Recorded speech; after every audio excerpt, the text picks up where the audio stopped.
Hello, welcome to my channel simple maths. आपण 7th स्टँडर्डचा angles and pairs of angles हा lesson बघतो. याच्यामध्ये सप्लिमेंटरी अँगल्स आपल्याला काढायचे आहेत. आपल्याला दिलेलं आहे 85चा एक अँगल दिला आहे आणि आपल्याला सप्लिमेंटरी अँगल त्याचा काढायचा आहे.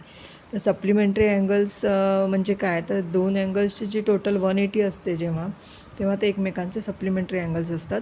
आता आपल्याला एक इथे 85चा अँगल दिलेला आहे आणि आपल्याला दुसरा अँगल काढायचा आहे. तर आपण पहिले घेऊया late the supplementary angle bx.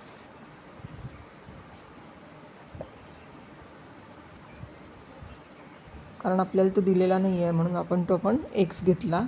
आता दोघांची टोटल असते 180 म्हणून आपल्याला इथे घ्यायचं आहे 85 plus x is equal to 180. आता हा जो 85 हा इथे प्लस आहे, इथे गेल्यावर तो मायनस होईल म्हणून इथे येणार x is equal to 180 minus 85.